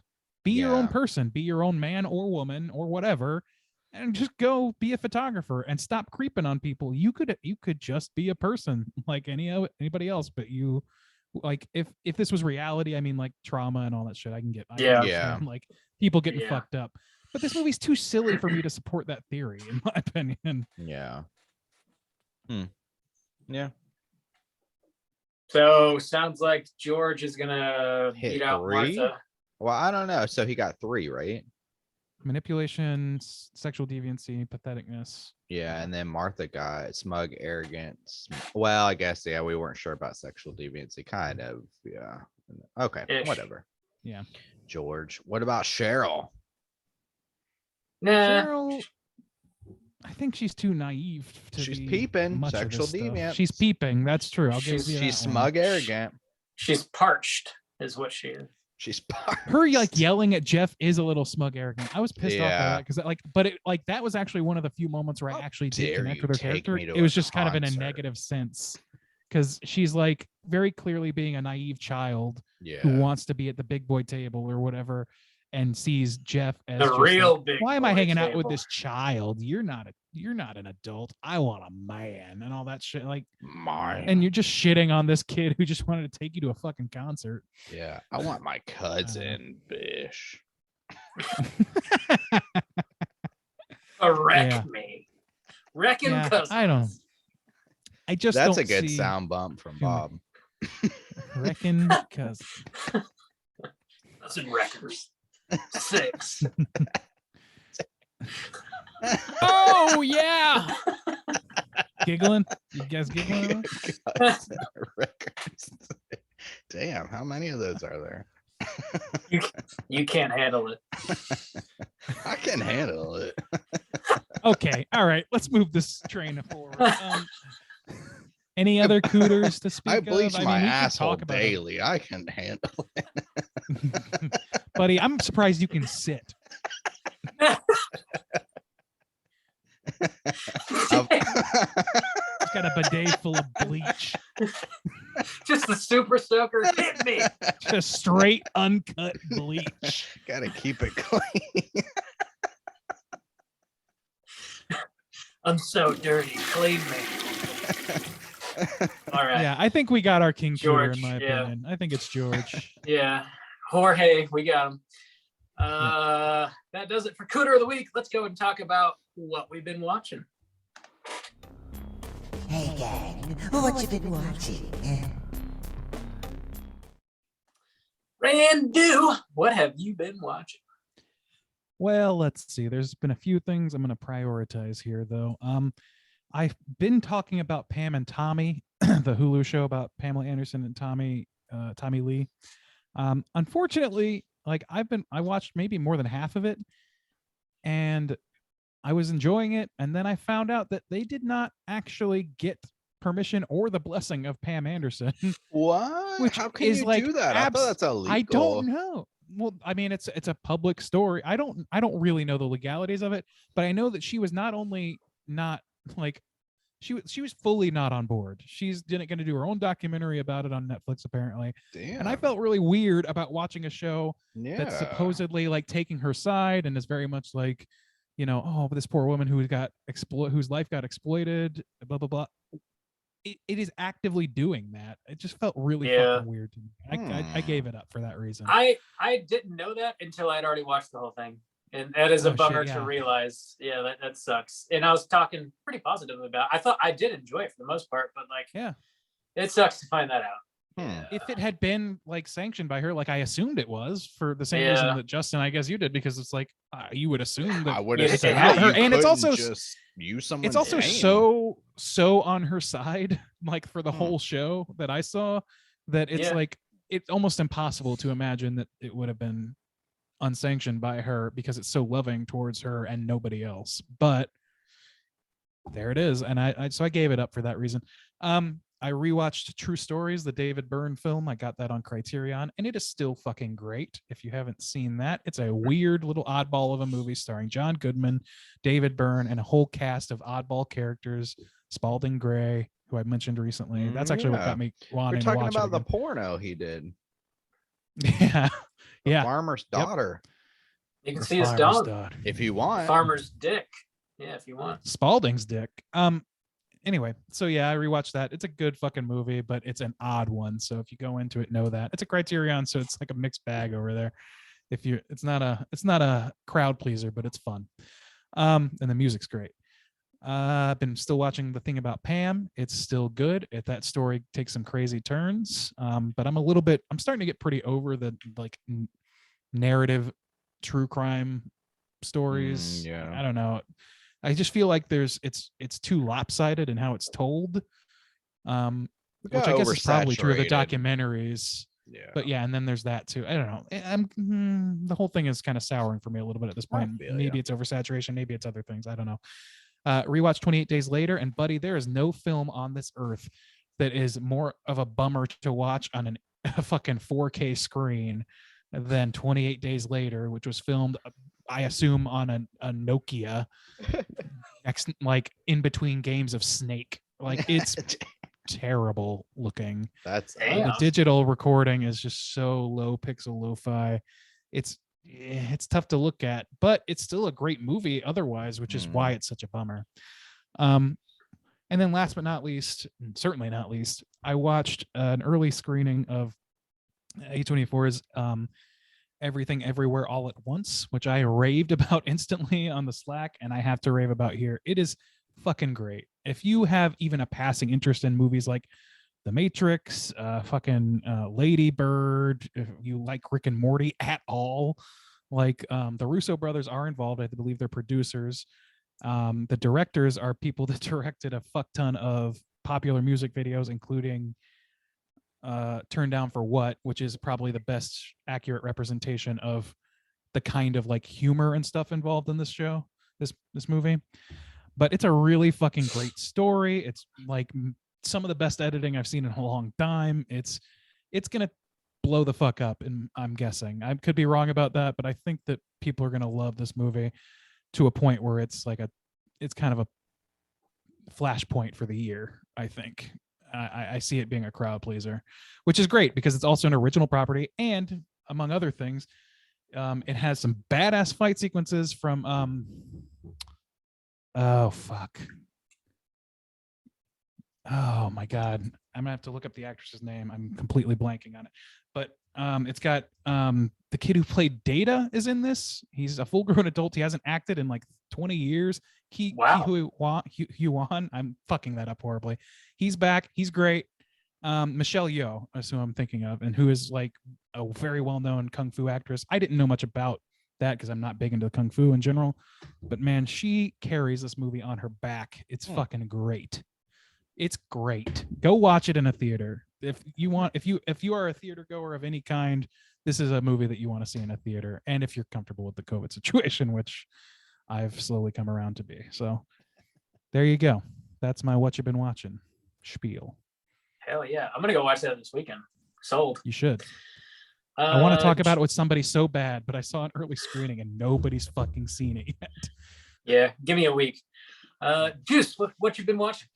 I watch Mad Max Fury Road again, and that, talking about theater experiences, that is like my best memory, I think, of being in a theater. I'd never watched a Mad Max movie before, and I went into that movie pretty blind when it was in the theater, and just loved the shit out of it, and have like loved the shit out of it ever since. That movie's so fucking fun, and looks amazing, and I just love that movie.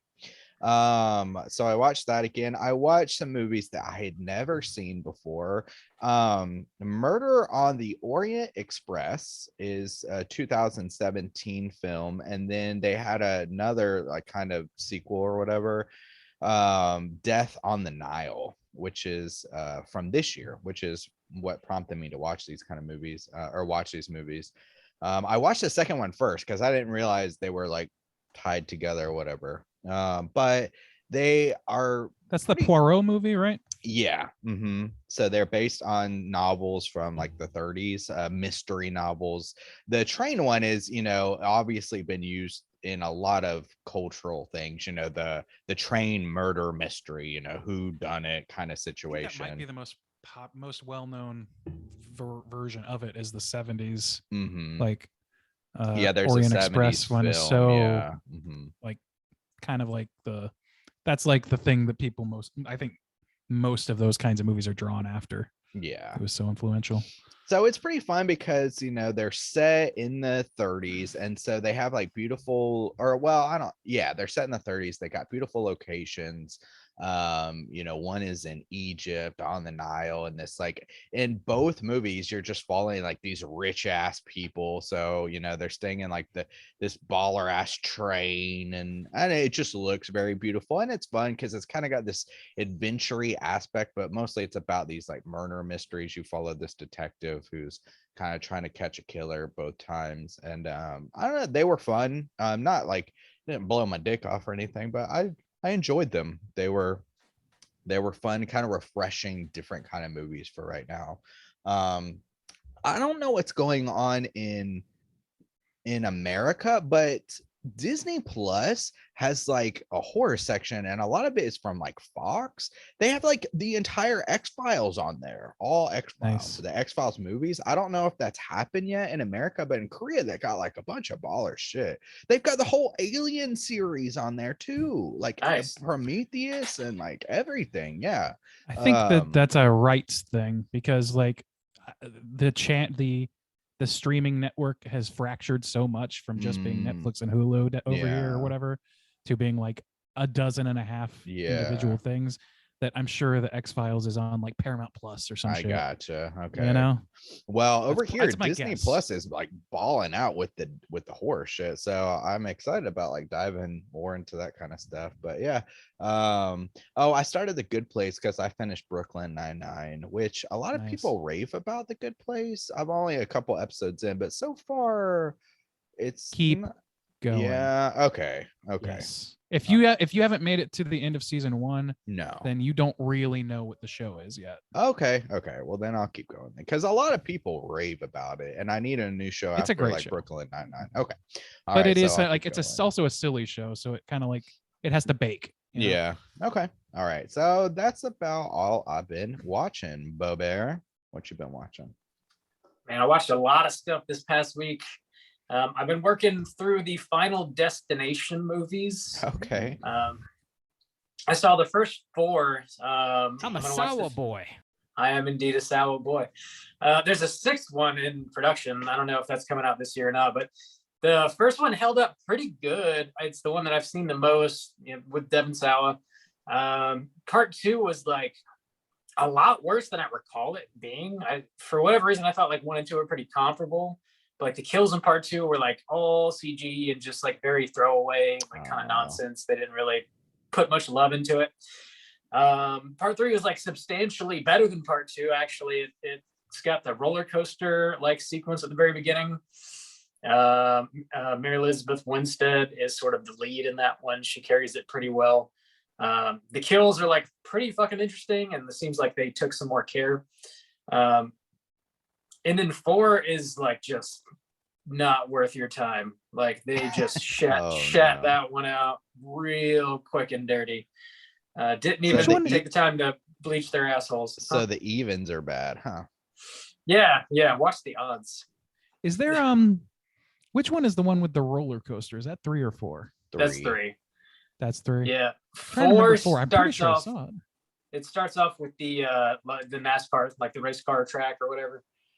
That does sound familiar. Was there a Is that the one where they try to make it more 3D, where the tire 3D, goes? I definitely saw that. That's the one where they had like the gym kills, right? Wasn't there like at least one in the gym? Yeah, this dude's getting real swole, and then his head gets popped. Whoa, spoiler.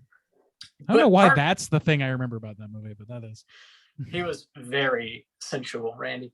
Part 4 ends, and like the last kills are you don't even see them. It cuts to credits, and they're like sort of like line drawings of what's happening instead of like actually just showing you what happens. It's like they just Tell me you didn't ran give a out of budget shit. without telling me. Right? Yeah, it was a disappointment. I've heard that 5 is definitely like a step above. So I'm gonna watch that one. I revisited 1 Hour Photo, which is that Robin Williams sort of like thriller. That's a dark one. It's dark. Yeah, I hadn't seen it since it came out, and it wasn't like as disturbing as I recall it being. That's probably just because everything that's come out since then and just like life in general is so jarring and difficult that like to watch this dude kind of stalk this one family, and I won't spoil the ending, but it's just not that fucked up. It's like it's not okay. It's not okay, but it's like not. It's not Bob's frog is totally boiled. Yeah. This frog has been boiled. Bob's to okay with completion. peeping. He's okay with stalking. I did like it though. It's definitely worth watching. Robin Williams kills it. I also rewatched the remake of Maniac with Elijah Wood as the diddler Maniac himself. Oh my god! Allegedly, you wish he'd diddle you. That's what you really want. I wish. Diddle me, Mr. Wood. You have not convinced me that you would be upset if you found out you were right. Well, if I was right, I'd be happy he was caught. Obviously. Obviously. Oh yeah. That's what it is. It's about the justice. It's always been about the justice. I hadn't seen this one in quite some time, and I struggle with the original because it's like too like grimy and gruesome, and like it's very difficult to get through, and I don't enjoy movies that dark, that bleak necessarily. The remake is a little bit easier to get through. It's still essentially the same story, but I think just the fact that it's not like gritty, grimy, like early 80s New York, it just feels a little easier to watch. I think it also like is mostly POV, so like you don't necessarily see like the lunatic most of the time, like you do in the original. You're just kind of like seeing what he is seeing, so you see his hands doing stuff. Every once in a while you'll catch his reflection in a mirror or something like that, but there's like some pretty interesting scenes and some like interesting psychology happening, and the ending is definitely different, which I found to be pretty interesting as well. I think it's good. The soundtrack also baller, very synth heavy, solid remake. And finally, I also watched the entirety of Dexter New Blood, which I'm going to record a mini cast on, so I won't get too deep into my thoughts on it, but I will say it's certainly a massive improvement upon the season 8 with the original series finale. So stay tuned for more on Dexter New Blood. I'll be dropping that mini cast in probably a week or two.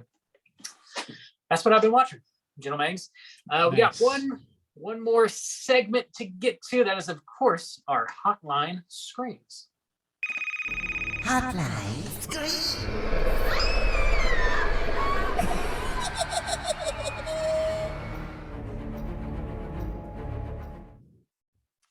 All right, if you are listening and would like to call and leave a voicemail to be featured on next week's show, you can do so at 904-638-3231.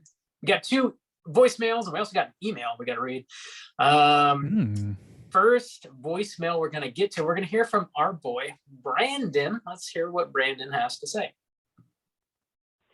What up, bitches? It's Brandon coming at you live from my living room. Just calling in about your guys' prompt from this week's episode of X. What do you think the next one, after Pearl, will be? I think it would be really cool if they did like Maxine when she's starting to like maybe get into her like mid 40s, 50s, and sort of like maybe she didn't have this grand life like she thought she was going to, a lot like Pearl from the first movie, and going from there, and like what, like maybe she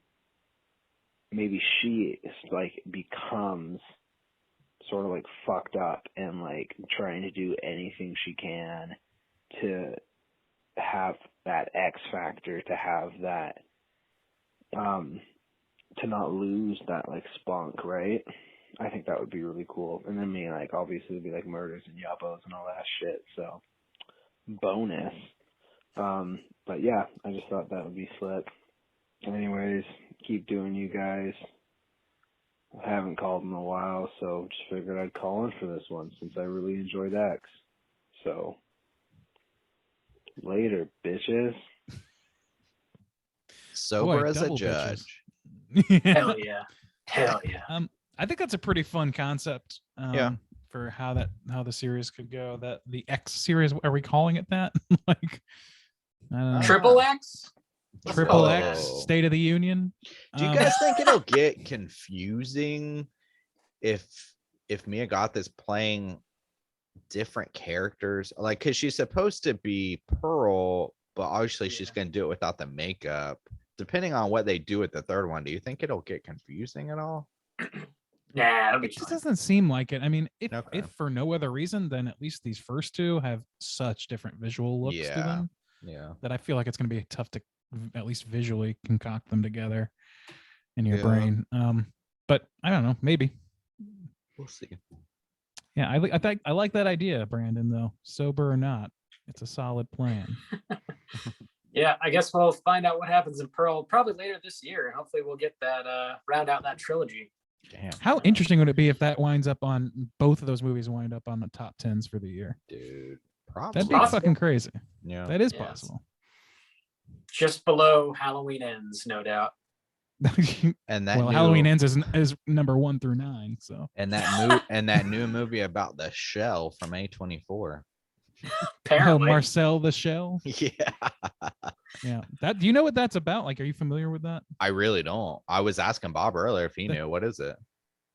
I mean, I don't know exactly where it started, but it was like kind of a viral thing on YouTube and it's a character voiced and I think created by Jenny Slate, the comedian actress. Okay.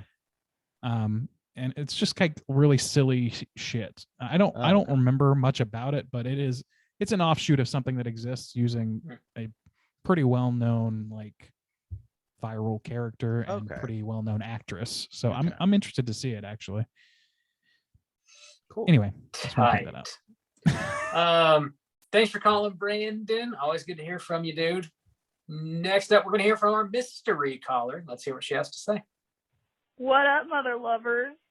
It's your mystery caller, and I'm also calling to say I would like to give myself a nickname. I think the librarian would work because I really enjoy reading again.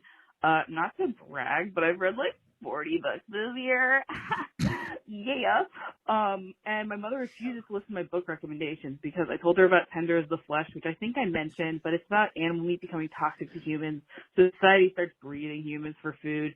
Anyway, I really enjoyed X. I loved everyone's ideas for the prequel and the sequel. I'm team Mia Goth's backstory for the sequel, or just exploring her relationship with the Christian group her daddy runs. For the prequel, I actually thought it would be interesting if Pearl was also a part of that church when she was younger. Obviously, Mia Goth's preacher daddy would not likely be the head of it, but I thought that would be really cool. Yeah. And I actually thought the trailer was for the Texas Chainsaw Massacre reboot remake till I saw it was an A24 joint. And then I finally saw the trailer for the Texas Chainsaw Massacre reboot remake, and y'all know how I felt about that. Book recommendation. Right now I'm reading Swan Song by Robert, I think McCammon is his name, but it's compared a lot to The Stand by Stephen King, but Swan Song is infinitely better. So yeah, they're both around lots of pages. Swan Song is 900 and something, and The Stand's like 1,300 and something. Yeah, so have a good one. Hugs and kisses. Thank you, the librarian. I like it. Approve the new nickname. The libacious librarian of books. No. It's the Liberian. I'm pretty sure that's what you said. That's definitely it. Yeah, I like that. We'll roll with that. Yeah, holy shit, 40 books this year. Damn, it's like 2 a week. That's nuts. Or more. I am struggling to finish my second book this year so bad. I am deeply ashamed right now. Wow. Yeah. Thanks for sharing the book recommendations, especially if they're about cannibalism. That is certainly up our alley. Maybe Randy will read that. We'll get a full book report. Yeah, in like 17 years. I think we've only had 13 weeks so far this year. That's crazy. Yeah. Reading like 3 books a week. Yeah, it's pretty nuts. Oh Good my for Lord. you. Yeah. Damn. Blasting through them. They don't call her the librarian for nothing. That's what they call her. Thanks for calling in, librarian, the librarian, our librarian. Again, if you would like to call and leave a voicemail to be featured on next week's show, you can do so at 904-638-3231. Gentlemen, do you guys have any prompts you want to throw out for next week's show? Are you gonna read the email? I am. Oh, okay. Yeah. Okay. It's like, Bob, don't do this to me again. Don't do this to me. Don't do this to me. I thought we had a prop. Didn't we have a prop during the movie review? Maybe. I don't know. Do you like sexy Jesus? Is that a kink that you are? Oh yeah. Did you have a sexual awakening due to Jesus? Also, if you do like this movie, I'd like to hear from you. And, like, I liked hearing Luke's take on it. I want to hear what other people have to say.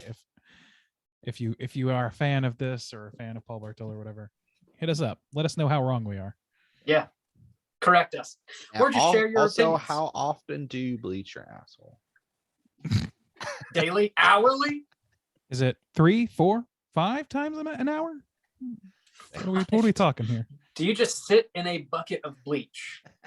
I just sit in bleach all day. I butt chug bleach on the rig. Oh my god!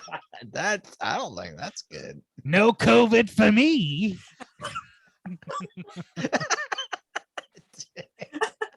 You burn it out from your butthole. That's what the doc said. Just hollowing myself out. Can't Oh my COVID can't God. survive. Oh, my God. Oh, this lockdown has really done some shit to our brains. That's how you get COVID, from the butthole. Yeah, it's transmitted anus to anus, of course. You only get gotta it if poop you do it back ass and to forth. ass. Forever. That's just science. I don't know what to tell you. That's just science. It's science. I don't know what to tell you. I don't make Anyway. the rules. I just poop it out. Call in and tell us about your butthole bleaching experience and also your experience with sexual Jesus. Maybe they're one and the same. Could the be. horny trinity, as it were.